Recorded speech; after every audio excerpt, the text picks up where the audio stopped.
going to be starting off the conversation today talking about artificial intelligence. It's something that a lot of us still don't understand very much, and we are starting to see how quickly the world is changing with regards to technology. We're going to try to understand what that is, how it's going to be shaping the future, the pros and cons, and most importantly, where Nigeria stands in all of this. We had an election that was filled with a lot of misinformation and disinformation, or what the world likes to call now fake news. And that's one of the fears with regards to artificial intelligence and what can be deemed real these days. I'm joined here in the studio by David Afoloyan, who's the co-founder and CEO at Tech Next. Thanks for being here today. Thank you, Buka. So this is something that scares a lot of people, but also excites a lot of you in the tech space. But we did see a statement put out, I think it was about 2 weeks ago, by over 1,000 players in the tech space, including Elon Musk and all of them, saying that we need to slow down. And people are wondering if people on that level are scared of what AI is doing or coming with. What does it portend? What do you feel about how things are going with artificial intelligence right now? Yeah, you know, when you watch a lot of sci-fi movies and you create these very fantastic robots that can do a lot of things, it gets to a point where, you know, the way the usual plot goes, the robot becomes so intelligent, it begins to attack the creators. So artificial intelligence is a very powerful feature of every technology. That's the capacity of machines to be able to make predictive analysis, to be able to analyze data and make decisions. If that has a potential for a lot of damage if it is not well controlled. But it's a good thing. I mean, before now, if you want to, say, research a particular topic, the best thing to do is to go to libraries, bring out books, read through, and make a decision. Then we had the advent of search engines like Google, like Bing. So you just type the topic, and Google gives you thousands of repositories that you could look through. But what AI like ChatGPT has done is aggregate this data from different sources without you having to go to those platforms to search for those data and give you a concrete substance. So that is the future of AI that can generate content from content. But the thing about technology is not human, so it cannot make an emotional decision. You know, there are certain things you will know as a booker that you might not put out here on TV because you feel this might spark up some sort of violence if people get to know about this, because maybe the information is premature or you're not sure. But computer works by the principle of garbage in, garbage out. If the source of the data, there is any input that is a false information, the AI is going to generate data from that false information. So the players in the space are saying, yeah, we have this capability that is very powerful, but it can be damaging if we do not control it. I mean, we saw how beautifully social media started. People could tweet in 1 minute, and the rest of the world could see the information just in the millisecond. But with that same speed, people could disseminate false news. And that is the same capacity that AI can have if we do not manage it. But luckily, a lot of countries are already looking at regulating it.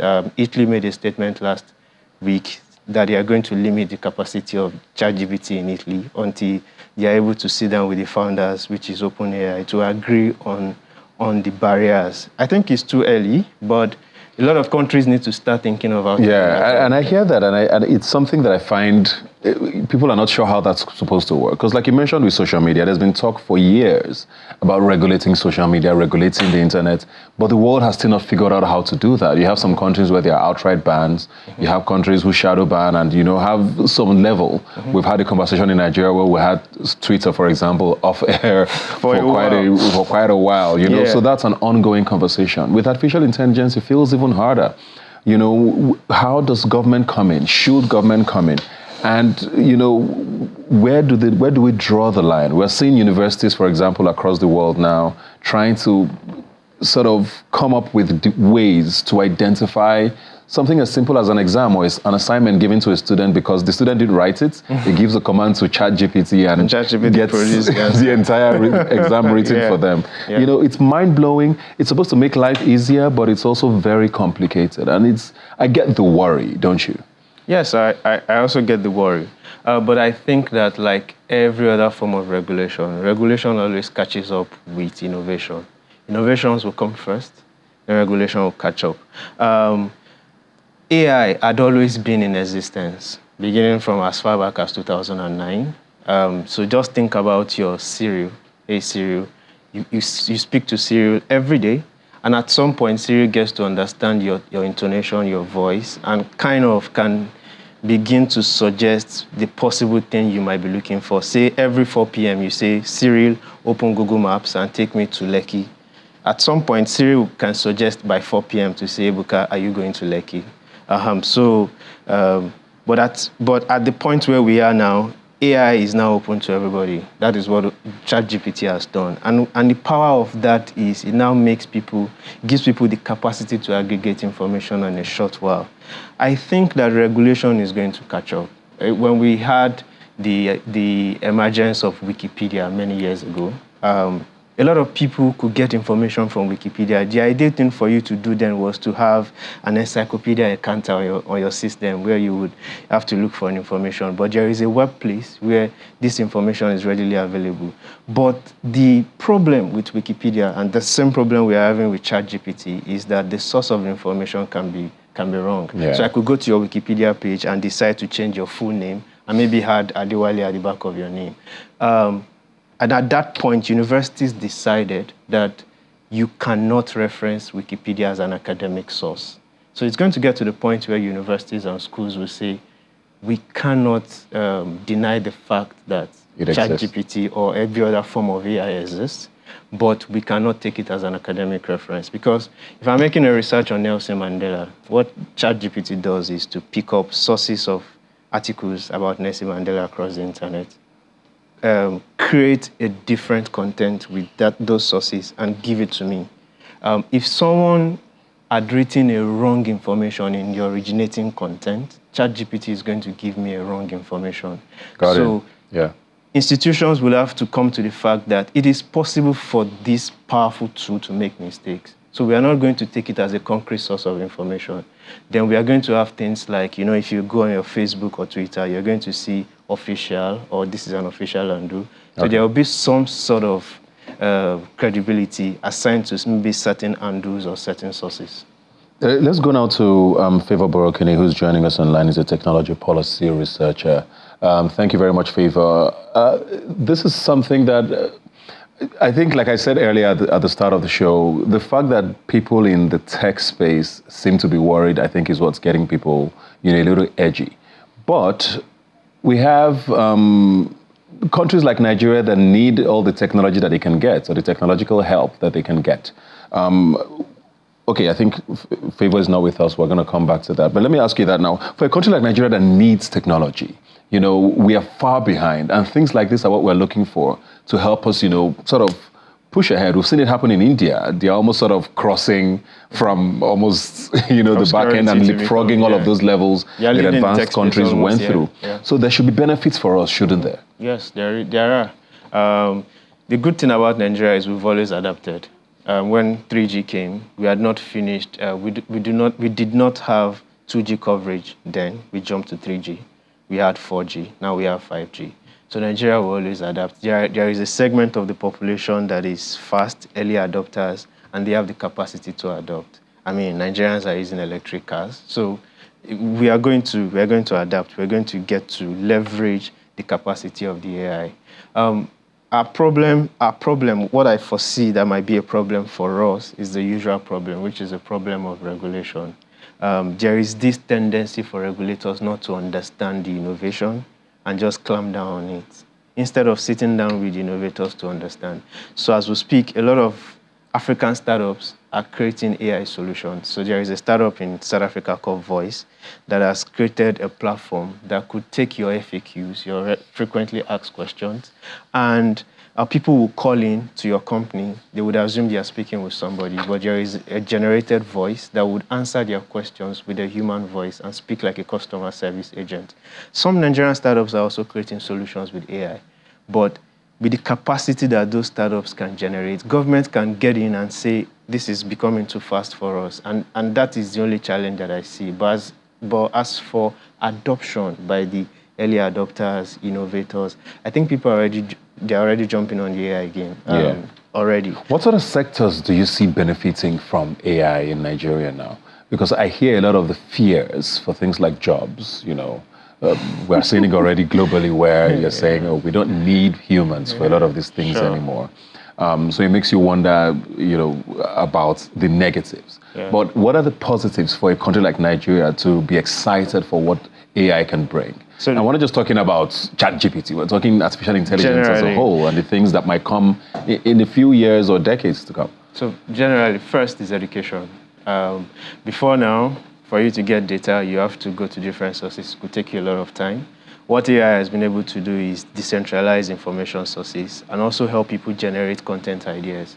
So the content industry, entertainment, story writing, content creation, in fact, even as easy as creation of platforms, coding, website designs, these are areas that people are simplifying using AI. So it's going to benefit the education sector, the engineering sector, software engineering. Is also going to be very useful especially in the health sector. The efficiency of the Nigerian health system, is well known to all of us. But what we're beginning to have is startups that have created platforms where people do not necessarily have to walk into an hospital, especially in areas where people do not have hospitals. But on their mobile phone, you could chat with a platform, with a computer, and the computer will ask you a set of questions, and from your answers, determine what your health challenge is, and maybe recommend some drugs, and you could just order online and it's delivered to you. So we're going to have a lot of benefits. And to the question of people losing their jobs, the truth is, for every innovation that has come, people lose their jobs. But the beauty is more jobs will be created. I say that AI, like every other technology, is just like a water. We are all standing in the water. As the water goes down, the lower it goes, then you're going to realize some people aren't wearing shirts, some people aren't. So the people with the low skills, if you are just a busy content writer, AI may take your job. But if you're a specialist, remember it's a computer, it's not very creative. Yeah. So I could go on Google, research some things, and write a fantastic content. AI might not be able to do that yet. Okay. I think we have Favor now, who's joining us online. Favor, can you hear me? How are you doing? Hi. Yes, I can hear you. Hello. Okay, thank you very much. We didn't have you earlier. I just wanted to put this to you now, because thank you for joining us. We're talking about artificial intelligence and, all of the things that come with it. And we're talking about Nigeria specifically. And I want to ask you now about, things that have happened around the elections. There's a lot of talk about how these elections were just filled with a lot of disinformation and misinformation. And we've seen what AI is doing, not even in Nigeria yet. The picture of the Pope, I don't know if you fell for it, but I did the first time I saw that picture of the Pope in the jacket. And, a lot of us saw that and wondered if things are already this good, what's going to happen in 2 years? We're seeing lyrics of Thames song being sung by Rihanna. Meanwhile, she didn't sing it. These are all the things that technology is starting to put out there. And it makes you wonder, for a country like this, where we have to be honest, people take advantage of things like this to do the worst. Should we be scared about what's to come in a space like this, where you wake up one day and someone says, oh yeah, this guy is guilty of something, but he hasn't even left his house? I think that's a very good question. And I think that we should be not worried or scared, but alert and much less optimistic than we are. Because as you've said, the times that we live in and the environments that we live in are being referred to as a post-truth period. So a lot of these things have been happening in more AI-ready climes. Like in the US, a couple of years ago, Nancy Pelosi, a deepfake video was created of her in which she appeared to be drunk while within the Senate in the US. And such deepfake videos have also been made of the Queen of England before her passing, albeit in a more entertaining light. So these things have been happening, and really the most surprising thing is really that it's only just becoming more visible today now in Nigeria. So I think I will need to be very worried. We need to be especially worried because there is very poor literacy, media literacy, and many people are not trained in how to discover truth, how to fact check information for themselves. So these are some reasons why we need to be worried. But we also need to not be too worried at the same time. I think the right thing to do is to find the balance, not be taken away by the hype, but not become so pessimistic that we believe that there is no more truth and that everything coming out of this technology is evil and bad. Yeah, I hear that. And talking of, the country and, we know the level of poverty and illiteracy. And I think that's what I want to talk about now. Because we talk about penetration first for mobile. And we still know that a lot of Nigerians still don't even have access to smartphones. Yes, there's tens of millions of us who do, but there's a huge population who still doesn't, and the things are moving really fast. We're talking of 5G already in Nigeria. How do we... Because for me now, I want to think I'm literate enough, I'm educated, but even AI is still a little complex for me. How far away are we from a time when the average, I use that loosely, Nigerian understands, the benefits of AI and what it can do, whether it's for, like he was saying earlier, education, technology? Are we still far away from things like this being mainstream, you think? I think that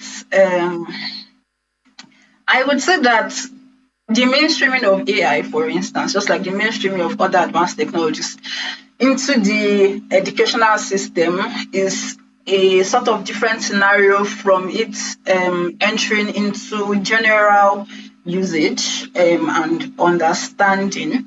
So I think that while the former would ultimately rely on our governments and their ability to adapt as quickly as possible, the latter ultimately relies on, I guess, the free flow of information and adaptation and how quickly young people in particular are able to use this technology. I would consider myself an AI pessimist or, well, an ethicist. I'm very concerned about the implications for employment, for instance. And I think that we should be more concerned about this. It's not, there's this way that technologists, I've observed that technologists view innovation as an overall positive, a net positive, that you need to break a few eggs to make an omelette, but it's not so easy. And you find that the people who are most likely to be able to adapt to it are already more privileged than other people. So I think we need to look at some of these issues before we hasten adoption of AI and even integration of it. Okay. Are you an AI optimist or pessimist? Yes, I am. I'm AI optimist, 100%. Even with all the things she said? Yes. People, now, very quickly before we go, I know you did say that you're a pessimist, but I mean, you live in the UK, at least you're in the UK now. I don't know what's happening there, but lessons you think we can learn from what's happening in those advanced economies for Nigeria?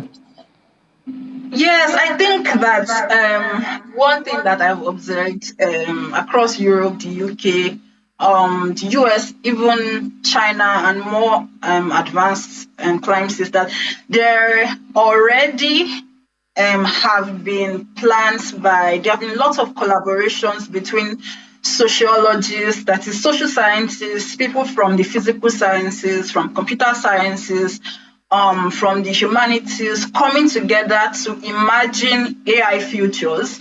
And when you bring people together from these multiple disciplines, you find that people are able to really speak to what the challenges will be. So this is something that we need to really work on in Nigeria. We can't let tech bros of all people drive the narrative about the benefits of AI in Nigeria.